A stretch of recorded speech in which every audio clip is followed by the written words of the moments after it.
Scontri di Deridor, qui nous réunissent régulièrement à l'Université de Corse, dont vous connaissez, je crois, le principe. Des ateliers qui permettent de réfléchir sur des sujets souvent sensibles, de partager des expériences, d'imaginer des scénarios prospectifs avec tous les acteurs parties prenantes de la thématique en question, aujourd'hui l'eau en l'occurrence. Un cycle bouleversé dans un contexte climatique qui évolue, une raréfaction de la ressource, un impact sur la nature et sur l'homme, et la nécessité, on le comprend aisément, d'appréhender sa gestion de manière adaptée. Une journée pour ce faire, riche de nombreuses interventions, présentations, débats, contributions. Et pour commencer, des éléments de cadrage, un décor que les hydrogéologues et écologues de l'université planteront pour nous afin d'introduire nos travaux.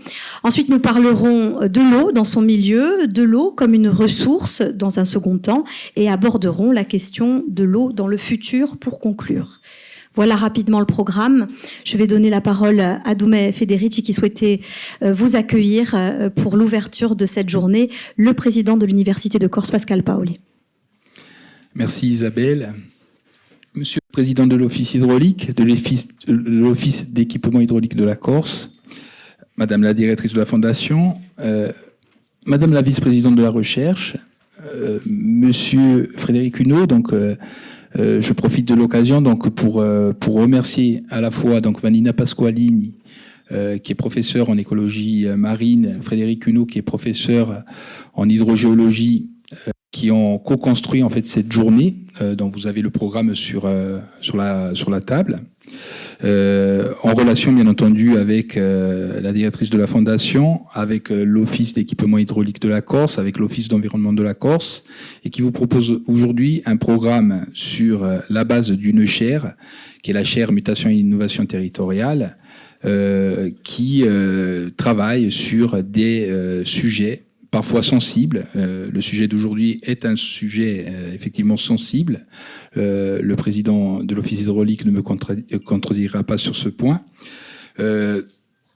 D'autres sujets ont été traités, notamment la question de la santé, la question de la donnée et de l'utilisation des données ont fait également l'objet de journées d'études et permettent justement de pouvoir échanger avec la société civile, avec les élus qui sont présents dans la salle, avec les scientifiques, les étudiants, les anciens chercheurs, donc d'échanger sur ces thématiques et de partager des points de vue.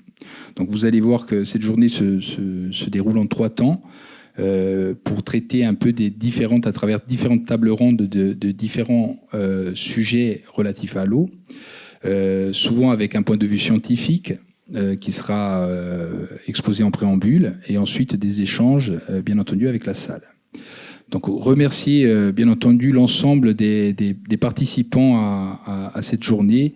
Je citerai, j'ai vu de nombreux élus dans la salle, y compris des acteurs de la vie associative, notamment la CPE Arinach, les anciens chercheurs, bien entendu, de l'université, et l'ensemble des personnes qui travaillent sur de près ou de loin avec ce sujet ô combien important. Rappeler également un petit historique par rapport à l'université, vous dire que tous les sujets relatifs à l'environnement sont des sujets qui, depuis plusieurs années, font l'objet d'études de recherche à travers notre laboratoire Sciences pour l'environnement. Je salue le directeur qui est présent ici, Paul Anton Santoni. Et la gestion de l'eau en Méditerranée fait partie de ce projet structurant. Et sur la thématique et la chaire qui a été pensée par l'équipe autour de Graziella Luisi, vous dire également que le sujet de l'eau est un sujet qui avait été traité dès 2003 à travers une université citoyenne, qui était en fait un peu l'ancêtre, puisque la fondation n'existait pas à cette époque.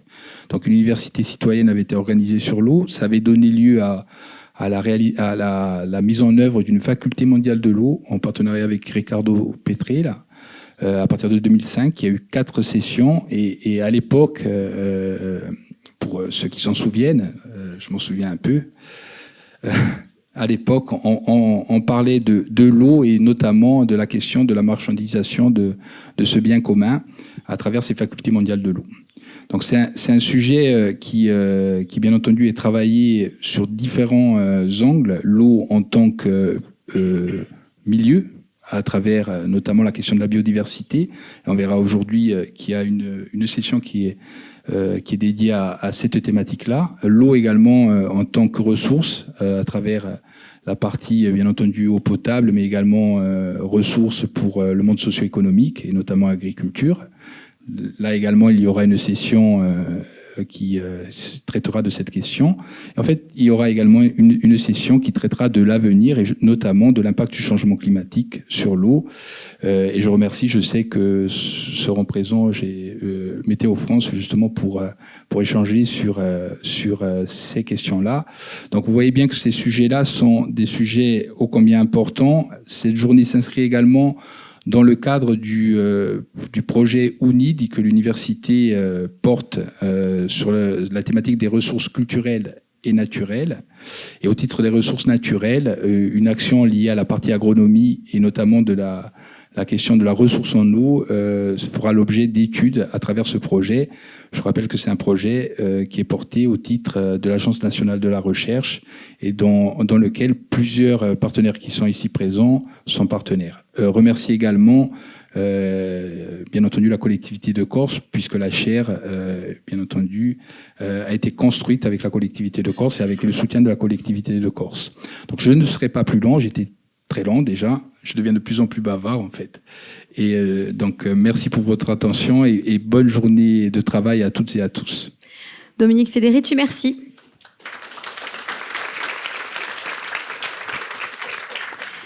Gilles Giovanangeli, conseiller exécutif en charge de la politique de l'eau, mais aussi président de l'Office d'équipement hydraulique de la Corse.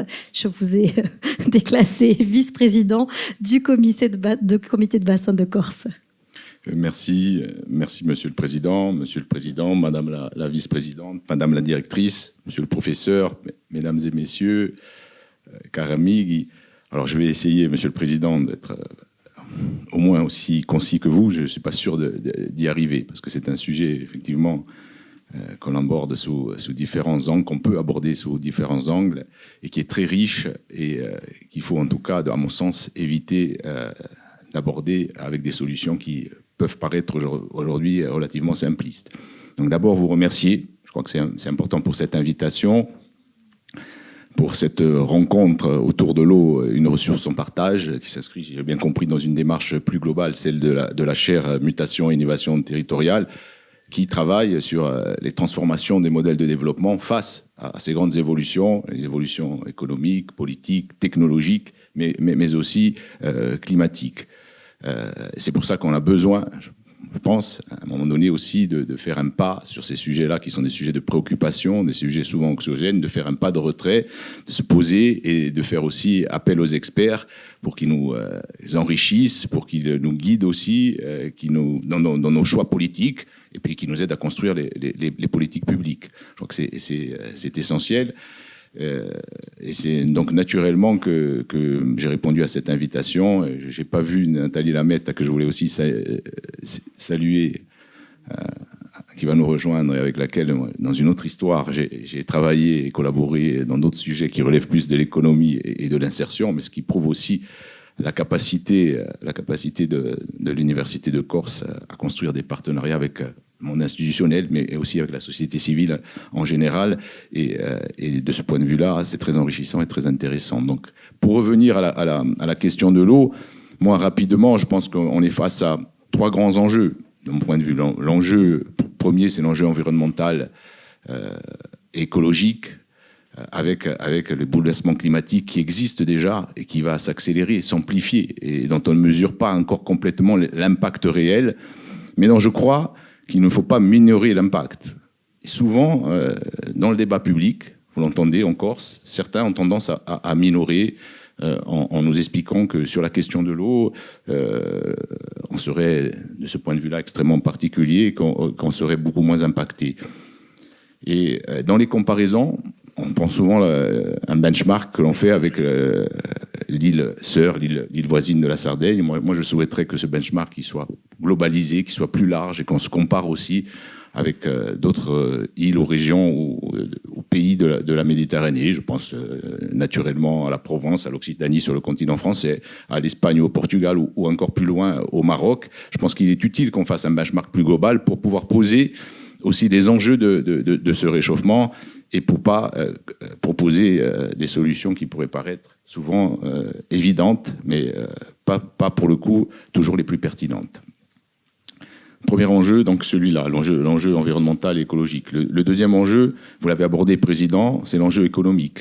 On est dans une ressource qui va devenir épuisable, de plus en plus, ou de moins en moins renouvelable, et donc forcément, la rareté fait qu'elle coûtera plus cher. L'eau, c'est un bien commun, mais elle a aussi un coût et un prix, parce qu'elle demande des efforts et des travaux lourds en infrastructure et en services qui induisent bien sûr qu'elle a ce prix-là, qu'elle a un prix. Mais il faut bien sûr contenir ce prix, et nous pensons que dans ces logiques-là, dans la logique de la marchandisation que nous souhaitons éviter, en tout cas au niveau de la Corse, le projet politique que nous portons, il consiste à dire qu'il faut recentrer la gestion de l'eau sur la puissance publique. Il faut organiser la gestion de l'eau autour de la puissance publique pour permettre à la fois que les populations puissent en disposer, que le monde socio-économique puisse aussi en disposer, mais bien entendu, pour en garantir aussi une vraie préservation et un respect des milieux, et donc aussi un coût acceptable pour les usagers.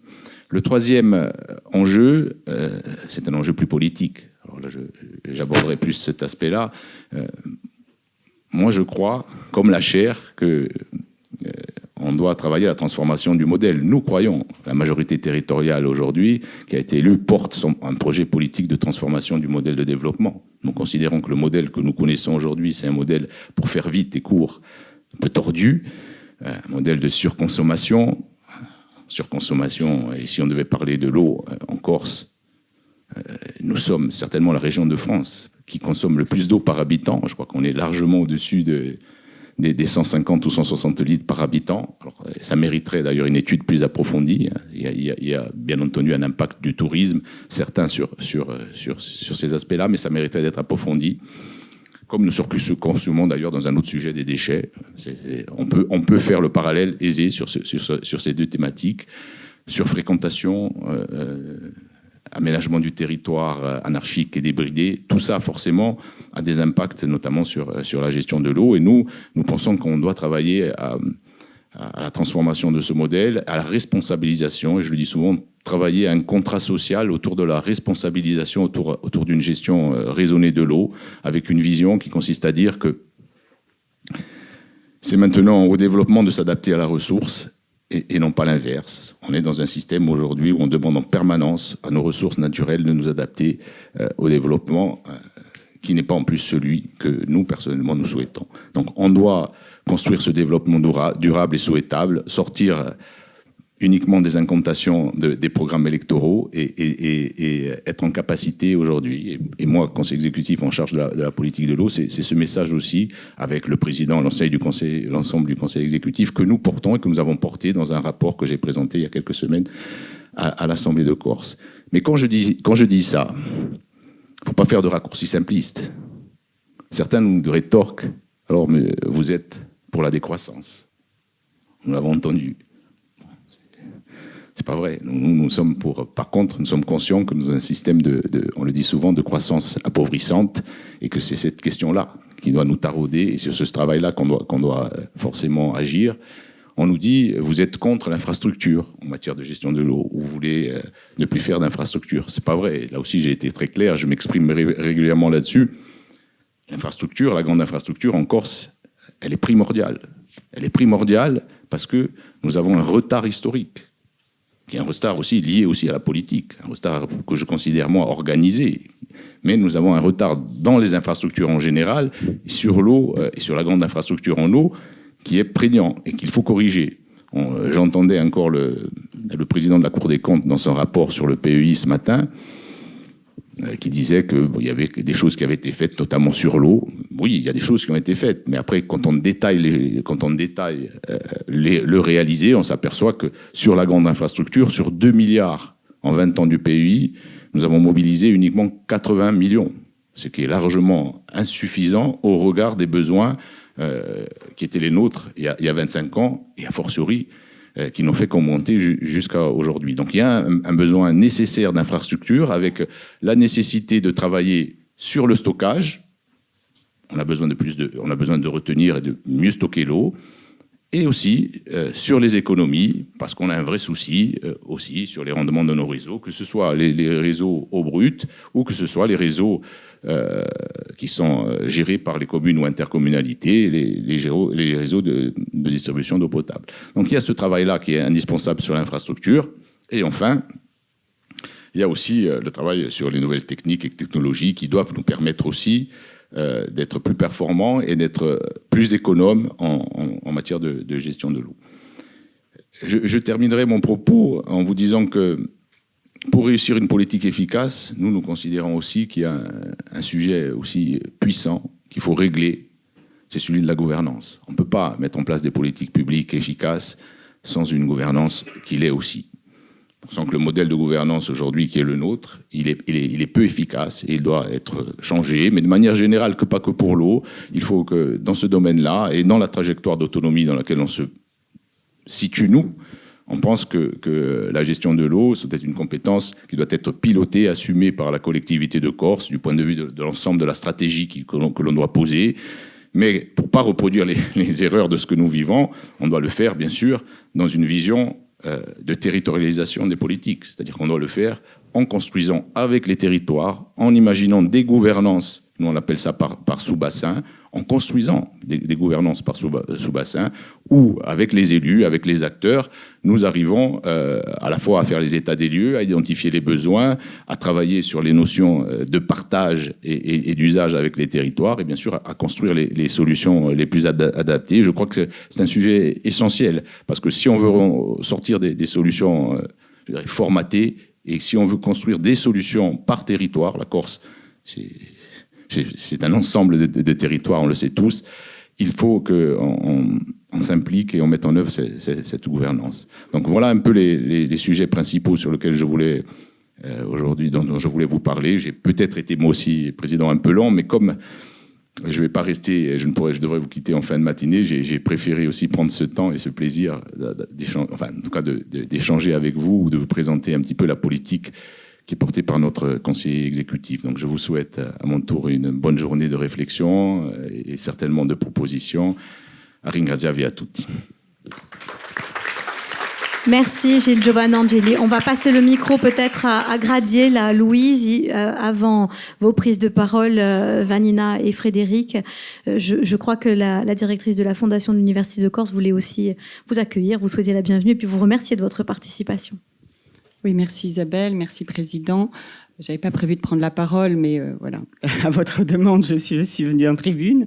Oui, pour vous remercier tous d'avoir déjà d'être présents pour cette journée qui va être riche en échanges et en débats. Également pour remercier évidemment Vanina et Frédéric qui ont été vraiment les piliers de la construction de cette journée avec l'équipe de la chaire, et je regarde également Morgane qui a été aussi voilà la cheville ouvrière de l'organisation de cette journée et toute l'équipe de la chaire et de la Fondation. Bien sûr, président l'Office l'Office hydraulique de la Corse et également l'Office de l'environnement qui nous ont accompagnés aussi pour construire cette journée. Et puis tous les contributeurs, évidemment, et ils sont nombreux, tous les intervenants à ces tables rondes et à ces keynotes, ces conférences qui viendront nourrir, évidemment, notre réflexion. C'est un sujet sensible, c'est un sujet qui nous a semblé très important de traiter dans le cadre de la chaire Mutation et Innovation Territoriale. Comme vous le rappeliez, Président, nous souhaitons de façon collective réfléchir à de nouveaux modèles de développement pour la Corse, et la question de la ressource de l'eau est un des sujets que nous souhaitons porter évidemment sur le territoire avec vous, parce que ça nous semble effectivement, au regard des grands changements auxquels aujourd'hui nous sommes confrontés, et notamment celui du dérèglement climatique, il nous semble qu'aujourd'hui, évidemment, cette ressource qui nous semblait inépuisable jusqu'à aujourd'hui, eh bien, va être également impactée par ces changements que nous connaissons et qui sont aujourd'hui très perceptibles. Nous allons évidemment, vous avez vu tout au long de cette journée, parler des impacts évidemment sur la biodiversité, sur les écosystèmes. Ça fera l'objet d'une des premières thématiques qui sera abordée dans le cadre de cette journée, mais également sur les usages. Nous aurons également des agriculteurs qui viendront témoigner. Et puis, nous parlerons du futur et nous essayerons d'avoir aussi une vision prospective, comme vous l'avez évoqué, avec des regards croisés aussi avec d'autres territoires. Nous aurons, je pense à Viviane Arret ou Stéphane Giotti, qui viendront aussi réfléchir avec nous sur ces nouveaux modèles de développement. Certains ont peut-être été testés dans d'autres territoires. Eh bien, nous serons là évidemment pour partager peut-être ces retours d'expérience aussi de ces autres territoires qui ont aussi réfléchi à ces autres modèles de développement. Juste un mot aussi, et puis je terminerai là-dessus. Nous sommes partis, comme vous le savez aussi, avec le président de la Fondation et son vice-président Jean-Nicolas Antonio et Albert Fouzel en Israël. Nous avons parlé de l'eau. Voilà, c'était un modèle de développement. C'est pas forcément celui que nous imaginons pour la Corse, mais c'était effectivement un modèle que nous avons pu découvrir et ça fait voilà, ça fait partie de ces moments forts où nous partons aussi à la rencontre d'autres territoires pour découvrir des expérimentations, des dispositifs qui peuvent être mis en place et qui peuvent être soit effectivement des modèles que nous souhaitons peut-être qui peuvent être inspirants pour nous ou au contraire voilà, des territoires et des modèles sur lesquels nous ne voulons pas aller. Donc je ne dirais pas quel est le modèle que nous souhaitons suivre voilà. Ensuite, juste pour dire aussi que il y a une autre journée, on l'avait pensé aussi par rapport à l'agriculture et aux pratiques agricoles, puisque ça fait partie des sujets qui seront évoqués cet après-midi. On avait réfléchi à comment associer aussi l'impact que ça pouvait avoir sur les pratiques agricoles et on l'abordera cet après-midi, mais il y aura une deuxième journée qui sera vraiment dédiée à ce sujet-là et que nous sommes en train d'organiser aujourd'hui avec des acteurs que je vois dans la salle et c'est une journée qui sera organisée probablement fin septembre, début octobre et qui parlera plus précisément voilà, de l'impact que ça peut avoir sur nos pratiques et comment on peut innover aussi face à ces enjeux-là, notamment en matière d'irrigation. Voilà, ben j'en terminerai en vous remerciant tous et en vous souhaitant voilà, de bons échanges riches d'interventions et de débats. Merci Gradiel, Louise. Et pour faire le tour des présentations de l'équipe de la Fondation, bien sûr, Vanina et Frédéric, vous allez prendre la parole dans une seconde. Juste le temps pour moi de vous signifier la présence de 2 stagiaires de la chaire, juste à côté de Morgane Millet, qui sont Sérène Assouzigne et Léa Jarjar, qui aimeraient travailler avec vous. Alors, on sait que lors des tables rondes, il y a beaucoup d'échanges et on les appelle de nos voeux. N'hésitez pas à prendre la parole grâce à ce micro que je vous tendrai ce matin et cet après-midi. Vous pouvez aussi vous exprimer par le biais d'une carte mentale que ces jeunes filles aimeraient co-construire avec vos différentes contributions. Donc on fonctionne facilement avec des post-it, des mots-clés, une carte qui est affichée derrière vous et on réservera justement une attention particulière à la participation à cette carte mentale pendant nos temps de pause par exemple, pourquoi pas, pour que vous veniez nourrir aussi cette réflexion commune sur les différentes thématiques que l'on va aborder aujourd'hui autour de ce thème de l'eau.